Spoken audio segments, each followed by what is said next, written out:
Un saludo especial, es lo primero. ¿Sí significa algo que Jesús es Salvador?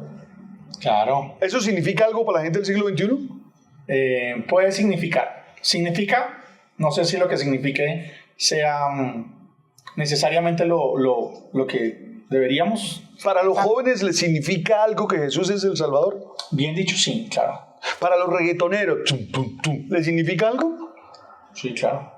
Bueno, vamos a hablar de eso hoy en nuestro camino cuaresmal. Cada vez nos acercamos más a la Pascua, cada vez nos acercamos más a celebrar ese acontecimiento. No es que vuelva a pasar, No es que vuelva a pasar.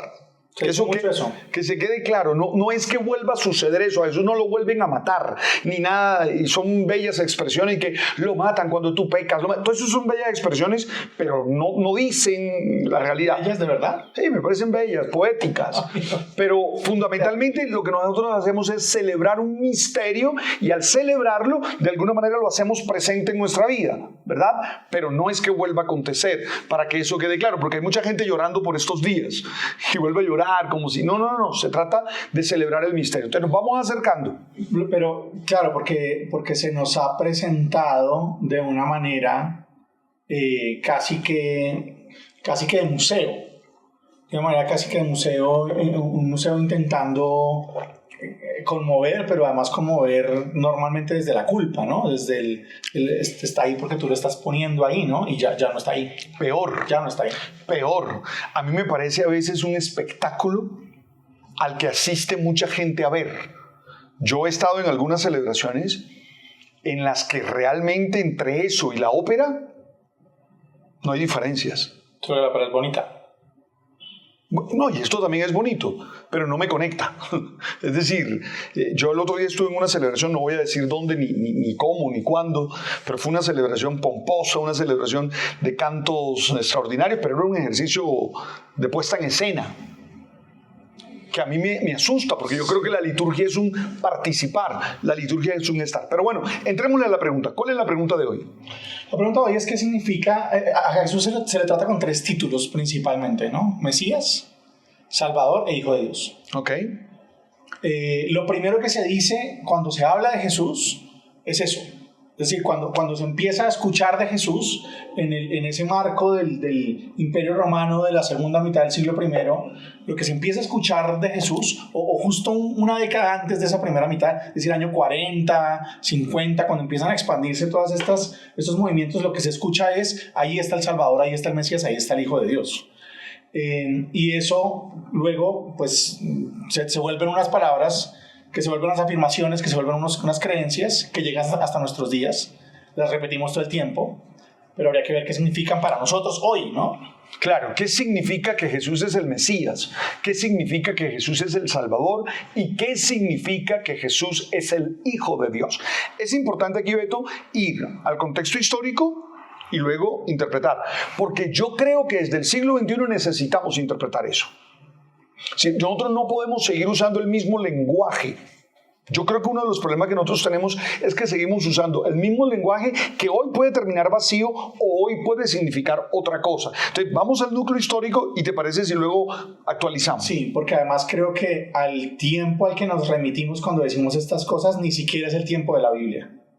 Ojo. Si no es el tiempo de las formulaciones teóricas. Ahora, aquí hay un problema serio y que estos los... Sí, lo que quiero decir es que cuando en el catolicismo particularmente, pero también pasa mucho en el cristianismo no católico, cuando decimos Hijo de Dios, por ejemplo, estamos diciendo un pocotón de cosas que no querían decir esos del siglo I cuando decían Hijo de Dios. Claro, es que en esto vamos a ser muy claros. Nosotros necesitamos entender que la Biblia es un texto humano, palabra de Dios, pero un texto humano. Entonces también la Biblia de alguna manera recoge las ideas, los valores, las creencias del momento histórico de la comunidad en la que está. Sí, no se trata de entender la Biblia sin entender esos procesos también. Pero además, esos procesos, hay un enorme lapso de tiempo en la historia del cristianismo en el que no se tuvieron en cuenta. Obvio. En el que no se pensó en qué estaría diciendo Pablo, qué estaría diciendo Juan, qué estaría diciendo Mateo, sino cómo esto se entiende a la luz de de las filosofías griegas, de las escuelas filosóficas, de las élites de intelectuales, y se formularon unas vainas que repetimos hoy en día, que no están conectadas ni con hoy, ni con la palabra específicamente. Arranquemos entonces con los títulos, si te parece, Vale. ¿verdad? Porque son títulos, es decir, son expresiones con las cuales se trata de entender la persona de Jesús y el ministerio de Jesús. Es eso, ¿verdad? Sí, claro. O sea, ojo, son títulos. Desde ahí se dice que a él hay que seguir. Ok. Pero No, insisto en hay esto, que seguir. Caleb, insisto en eso, no se trata de otra cosa, se trata de expresiones que buscan entender quién es Jesús y qué hace Jesús. Entonces arranquemos con, ¿te suena si arrancamos con Mesías? Mesías, está chévere. Sí, Mesías es una palabra hebrea, es la misma palabra para decir Cristo, eso es para empezar. Para empezar. Si decimos Cristo, decimos Mesías, estamos haciendo lo mismo, exactamente lo mismo, solo que uno es en hebreo y la otra es en griego. En hebreo sería Mesías, y en griego sería Christos. Cristos. Ok, que eso quede claro, es lo mismo. ¿Qué significa eso? En el contexto de esa primera década de las comunidades que todavía no están escritas, porque el primer evangelio está escrito hacia el año 70 y nosotros queremos ubicarnos ahí entre el 30 y el 40 y el 50, más o menos ahí en esas primeras décadas. Hablarse de esa manera. Porque ya Pablo escribe, entonces ya tenemos conciencia de eso. Hay unas maneras de hablar de Jesús que apuntan a darle unos títulos, y esos títulos tienen estas referencias. La palabra viene de la unción, viene del untar con aceite a alguien, y ese untar con aceite significaba encargarle una misión, encargarle una tarea. Se hacía con mucha gente, ¿verdad? Pero empieza a generarse la idea de que va a haber un untado, ¿sí? un consagrado de alguna forma, que va a tener, que va a ser como el gran, el que trae la respuesta, el que trae la intervención directamente de Dios. ¿Qué va a ser el hijo de David? Tiene un montón de títulos. ¿Qué va a ser el que cumple la promesa? David, se mezclan ahí cosas, el siervo, bueno, hay una cantidad de... No es fácil decir que todas son la misma, pero digamos que Mesías es una de las más populares, que es la que se vuelve Cristo, que es la que se vuelve el nombre de Jesús, porque Jesucristo se vuelve... Sí, entonces Mesías significa, Christos significa el ungido fundamentalmente. Y lo que está diciendo es en el que Dios ha derramado su espíritu para que actúe en favor de los hombres. ¿Lo digo bien así? Sí, en últimas también era una cosa que hacía la gente, ¿no? La gente declaraba Mesías a alguien. Sí, claro. Hoy nosotros creemos que la gente reconocía a Mesías a alguien porque a Jesús lo reconocieron posteriormente, pero no era lo típico. Es decir, a Jesús dicen, ese man es el Mesías después de que ya pasó todo el rollo, después de que ya lo mataron, pero eso no era lo típico. Lo típico era que en vida hay alguien, se reunieron un poco de gente y dijeran, este man es, y entonces lo ungían. Okay. Y pasó varias veces, ¿no? Con otra gente que no era Jesús, pasó con un poco de gente en el siglo I. Sí. De hecho, en el Nuevo Testamento hay algunos nombres. Claro. ¿Recuerdas en el discurso de Gamaliel? Gamaliel nombra a algunas personas. Bueno, ¿qué tiene eso que ver con mi vida hoy? Que Él sea el Mesías, ¿qué significa hoy en mi vida? Ya sabemos que es el ungido, que es aquel en el que el Espíritu Santo, la acción de Dios, el amor de Dios está totalmente manifestado. Yo creo que lo principal es, y ya hablaremos de eso, lo principal es la forma en la que Jesús termina siendo Mesías. Es decir, es lo raro que ha sido que a esa persona que dijo esas cosas y que murió de esa manera lo hayan nombrado Mesías. Eso es lo que más nos debería llamar la atención de ese título. No es tanto la carga simbólica del título, sino cómo se lo van a poner a este man. Eso es demasiado raro. Y yo creo que tiene que ver con una apuesta por hoy en día, por ese momento de hoy en día, por superar la religión de la distancia, si quieres llamarlo así. Superar la religión de la distancia con Dios y la religión de la distancia con los otros. Porque vivían una religión de demasiada distancia. Y Jesús es un hombre que va a hablar y hablar y hablar todo el tiempo de una religión de la cercanía, de la proximidad, del hacerse prójimo del otro. Está bello eso. Está bello, de nuevo. Es decir, creer que Jesús es el Mesías hoy, voy a decir algo que pondrá en duda la acción de muchos pastores y una cierta acción aún de la Iglesia Católica.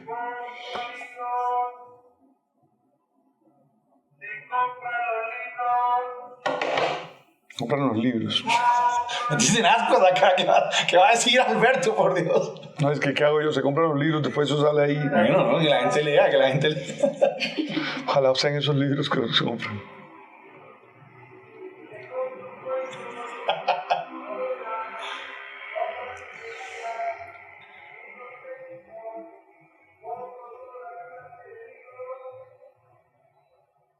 Es decir, el Mesías todopoderoso, que algunos pastores predican y que algunos curas predican, no tiene nada que ver con el Mesías o con la manera como Jesús fue Mesías.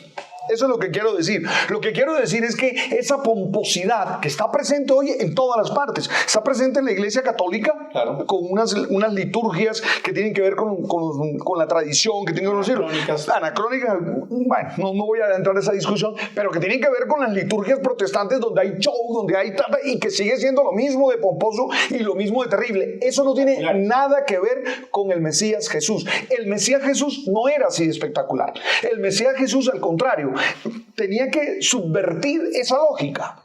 Entonces, yo creo que asumir a Jesús como Mesías hoy implica una decisión de vivir más a lo sencillo, implica vivir más en la cercanía con Dios y no en estas manifestaciones de martes de milagros, de miércoles de día, no, y a veces solo los hace los martes. Cuando dicen martes de milagros, solo los martes, el miércoles no puede ni el lunes puede.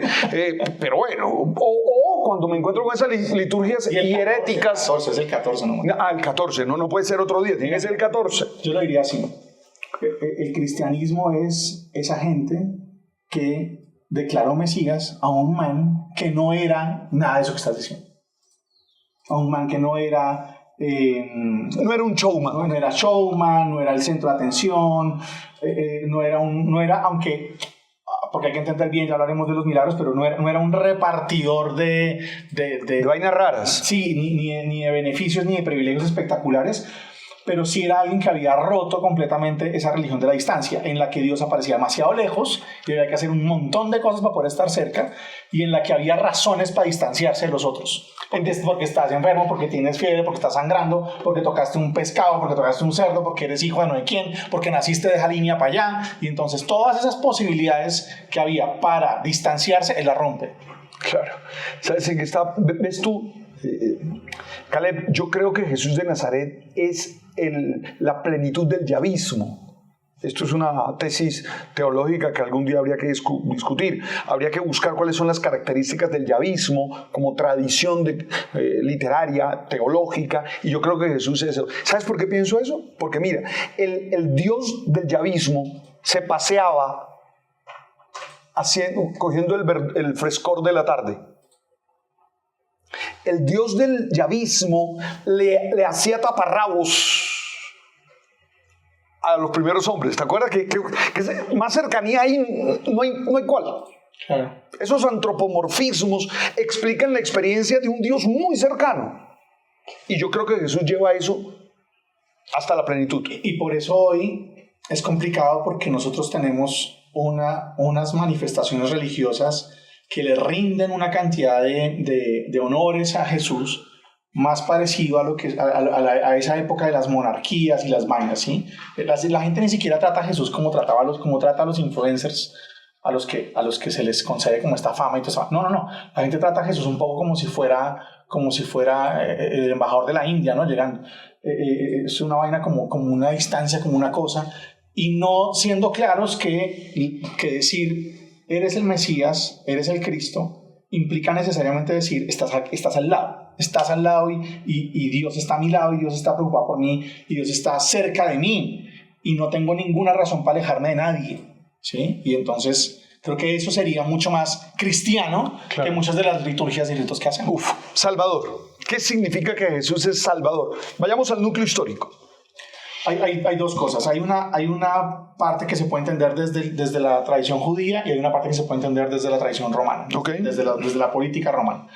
Y desde la tradición judía básicamente está una idea de una especie de figura patriarcal al que todos pueden acudir. Un poco detrás está como esta idea, quitándole toda la parte mafiosa, pero toda esta idea del padrino al que la gente va, pide favores, él protege, él cuida, él se encarga de que la familia esté bien. Y eso en Israel existe, donde hay un patriarca que es el que se encarga que la gente esté bien, que el que está enfermo pueda ir al médico, que el que tiene hambre, que en la familia todo esté bien, como cuando alguien en una familia se encarga se hace responsable un poco de todo, y esa figura aparece, y en esa figura se empieza a representar el que que cuida, el que protege y el que rescata, digamos, que es el que saca de problemas a los demás, ¿verdad? De alguna manera esa palabra, eso tiene de raíces en el Goel. Ese es el Goel. El Goel del autor Isaías. ¿Te acuerdas de lo que era el Goel, verdad? El Goel era aquel que pagaba las deudas por mí. Es decir, yo estoy sin plata y me van a vender como esclavo y alguien sale y paga por mí. Más o menos de raíces ahí.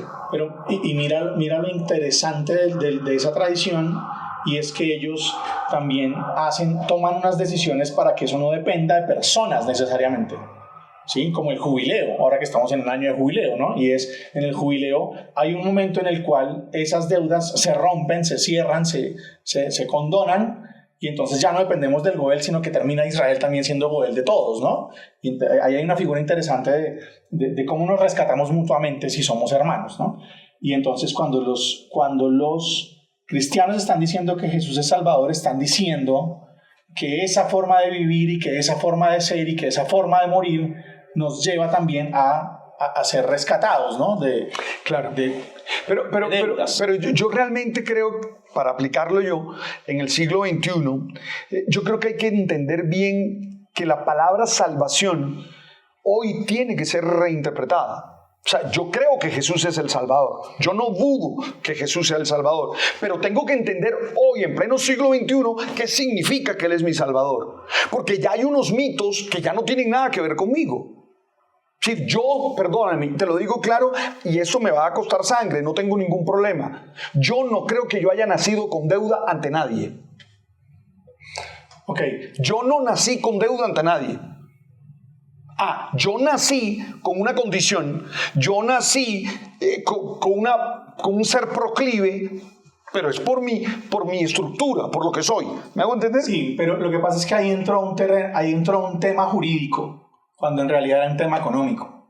Ok. ¿Sí? Entonces entró un tema jurídico porque cuando se hizo cierta interpretación de la muerte de Jesús, se pensó de una manera jurídica, ¿no? Como que tú tenías que ser condenado, y entonces lo que hemos hablado del muere por uno ti, por todos. No significa en tu lugar, sino que significa en tu favor, ¿no? Y esto, pero inicialmente era una posibilidad de garantizar la existencia, una posibilidad de garantizar la supervivencia. Okay.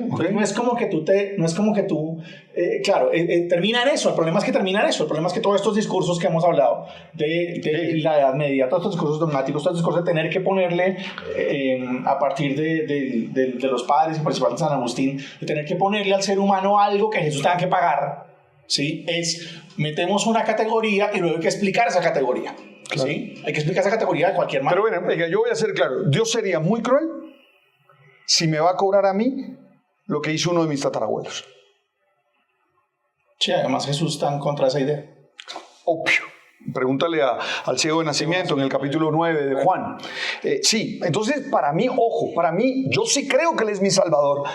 Y es mi Salvador porque Él, con su vida, me muestra el camino, la verdad y la vida con la que yo puedo llegar a la plenitud y vencer las propias inclinaciones de mi condición.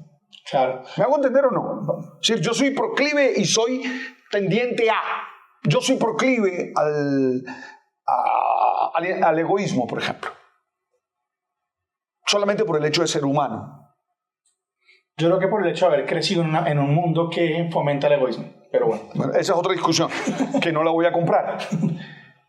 Lo que hace Él es mi Salvador porque me muestra cuál es el camino, cuál es la verdad y cuál es la vida para que yo pueda vivir venciendo esa tendencia a. Y además yo creo que de nuevo es muy importante la matriz de la reconciliación y de la cercanía, porque si pensamos en las formas como Jesús habla de Dios, las formas como Jesús ahí sentado con la gente contando sus parábolas habla de Dios, Jesús hace que la gente se sienta rescatada por Dios. Ok. ¿Sí? Bello eso. El hijo pródigo, la oveja perdida, la moneda perdida, el hijo perdido, ¿no? Las tres parábolas de Lucas 15, que son, te busca hasta que te encuentra, y cuando te encuentra, hace fiesta. Por encontrar. Ahí no hay juicio. Ahí no hay nada jurídico, ahí no hay nada transaccional, ahí hay una incapacidad de estar sin mí, ¿sí? O una decisión de no estar sin mí, como lo quieras llamar, frente a la cual Dios hace todo. Todo. Me encanta. Y eso para mí es salvación. Ok. La otra parte es la romana. propaganda romana. De la propaganda romana, el César asegura que él es el que va a ser el benefactor, el pacificador, y eso también se expresa con la palabra salvación, ¿no? O sea, yo vengo a todo. Hoy hay bastantes así. Hay mucho, hay todo. Hay bastantes líderes políticos diciendo eso. Claro. Yo soy el que, de derecha y de izquierda, porque al fin y al cabo los dictadores son igualitos. Bro, y ahí entramos en un problema complicado, y es que la expresión, me voy a saltar al tercero, la expresión hijo de Dios hace referencia a eso. Hace referencia a que esa condición de yo soy el que yo les voy a traer a ustedes el país que ustedes necesitan, ¿sí? Vamos a hacer Roma grande de nuevo. Y esta idea se amarra a una religión del César, en la que el César es el hijo de los dioses. Cuando los cristianos están diciendo que Jesús es el hijo de Dios, están atacando la religión del César. Están diciendo, no hay nada en el César. César no tiene nada para ofrecernos. Claro. El hijo de Dios es este man. Por eso en Marcos el primero que lo va a decir es un romano. El primero que lo va a decir es un romano. Centurión romano. Es un centurión romano. Y ahí me parece que hay una cosa muy importante frente a todo esto que estás diciendo, y es desde esa cercanía, desde ese romper la religión de la distancia, desde ahí el que Jesús sea Salvador y sea hijo de Dios implica una sospecha, una desconfianza de todas estas promesas que hace la política, que hace la economía, que hace el mercado, que hace el espectáculo, que te juran que te van a, ¿sí? Que te juran que el gran sueño de tu vida es comprar como un billonario. Ese no es el gran sueño de la vida de nadie, ¿no? O sea, ser iglesia debería saber que eso es una mentira. Claro. ¿Sí? Que eso es una mentira. A ver, pero ser hijo de Dios tiene tres posibilidades de comprensión. Ya tú manifestaste una. Ajá. La primera, el ser hijo de Dios en el pensamiento judío era el elegido, el adoptado como hijo de Dios. Sí, pero era una categoría que tenía Israel, nadie la pensaba para un man en especial. Pero ese era el concepto. Sí, claro. Dos, en los griegos es el Dios que baja, echa un poquito de semen diosístico, divino, en el útero de una mujer humana y sale un héroe. ¿Te acuerdas? Sí, todos los héroes son semidioses o hijos de Dios. ¿Te acuerdas? Bien. Y el romano que Beto acaba de explicar. Que es una mezcla de ambos, solo que refería al que lleva el cargo político del... Ojo lo que voy a decir, y lo voy a decir con claridad. En el cristianismo, cuando decimos que Jesús es hijo de Dios, no estamos diciendo ninguna de esas tres cosas. No. Lo que estamos señalando es una manera de relación. Lo que pasa es que aquí ya tengo que echar mano de términos raros. Una relación ontológica, una relación de naturaleza, una relación... Pero esa es una construcción posterior. Sí, no, claro. Estamos honestos en que esa es una construcción posterior. Sí, ok. Cuando el Nuevo Testamento dice que Jesús es Dios, no está diciendo eso. Lo que está diciendo es que hay una relación especial entre Jesús y Dios. Una relación... Por eso es filiación, esa filiación es dinámica. Yo creo que está diciendo que las tres cosas que me dijiste son un embuste. Ah, claro, obvio. Yo creo que está diciendo. Pero debe estar diciendo algo más. Que en ese hombre está... Dios presente, de manera definitiva. Claro, que ahí está eso que nada... Y por eso lo confesamos como Dios. Que eso que nada del otro puede entregar. Yo no creo que están haciendo bueno, mucha gente cree que no está haciendo una descripción alrededor de... la esencia ni la vaina, la naturaleza, sino que está diciendo eso que todos estos dicen que ofrecen y que es carreta es por aquí. ¿Por dónde? Por este hombre, su palabra, su mensaje, su reinado, su forma de vivir, su forma de hacernos comunidad y nosotros intentando ser su cuerpo hacia adelante, ¿no? Chévere. Es por acá. La pregunta es, ¿qué entiendes tú por hijo de Dios?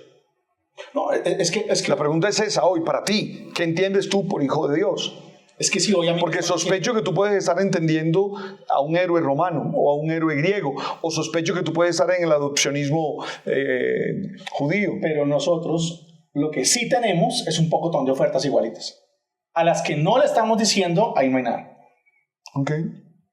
O sea, nuestro problema es que nos distrae la metafísica. La metafísica termina siendo una distracción. Están todos estos discursos de no sé qué, lo que repetimos en misa todo el tiempo. Engendrado, no creaba la misma naturaleza que el Padre, porque entonces ¿sí? Esa vaina, cierta, no cierta, articulada, bien articulada, no, que la entienden 6 gatos nomás. Que yo la creo. Esa vaina nos distrae de que al decir que este hombre era hijo de Dios y Salvador, en contraposición a quienes tenían ese título, nos están diciendo todas esas promesas y ofertas son vacías, son espejismos, y ahí no hay nada.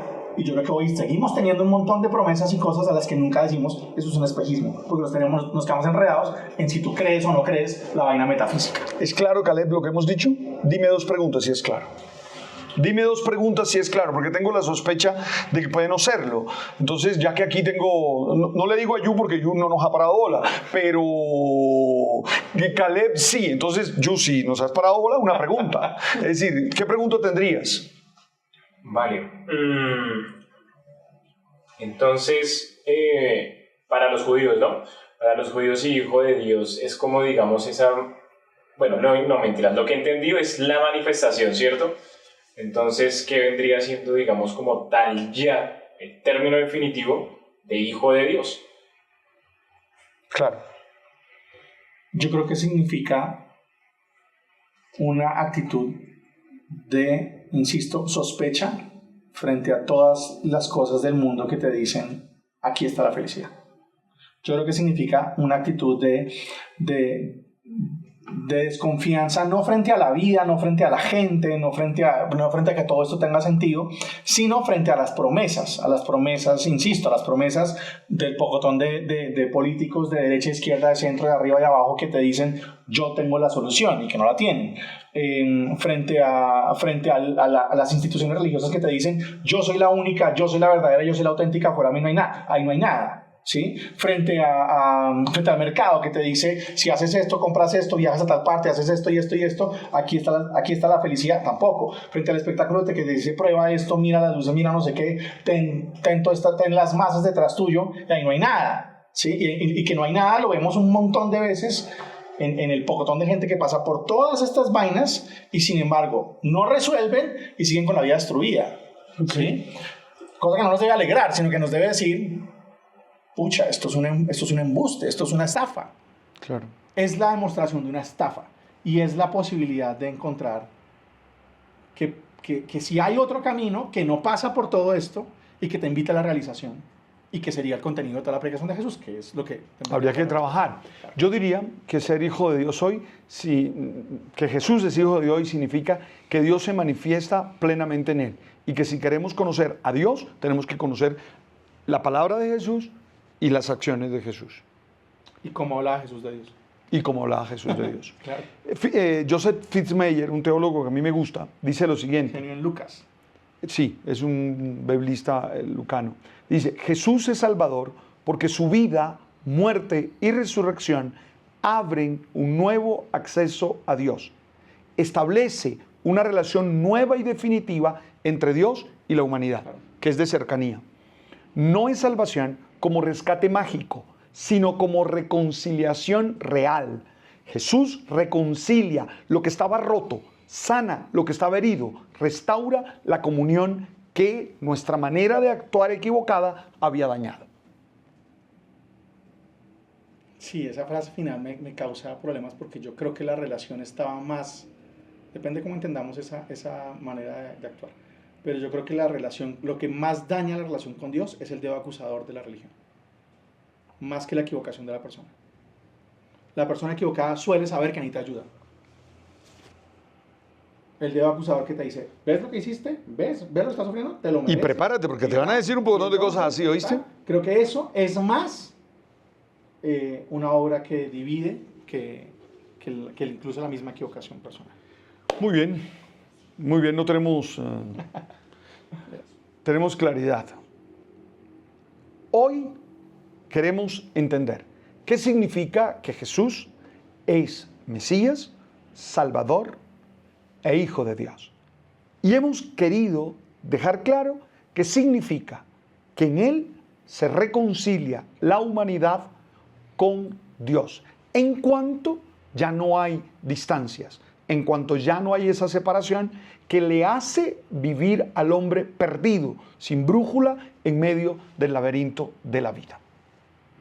Yo creo que es una invitación muy fuerte a vivir desde otra forma de caminar por la vida, ¿no? Con otro tipo de deseo del corazón, ¿no? Que no esté tan amarrado a estas cosas que nos llenan y que nos deslumbran, sino a otras que nos realicen como personas, y esas normalmente se encuentran en la cercanía con los otros y en la sensación de total inmediatez de Dios. No olviden suscribirse al Oracional El Man Está Vivo en el WhatsApp 316-691-2334 o en www.elmanestavivo.com. Esa se la recomiendo porque es directa, usted mismo lo hace. Suscríbanse a nuestro canal y envíen nuestro canal, compártanlo. Y claro, si quieren discusión, también tenemos discusión, entonces esperamos sus conversaciones abajo. No nos mienten la madre con un lenguaje distinto al normal, es decir, aquí abajo recibimos todos los comentarios. Tú sabes.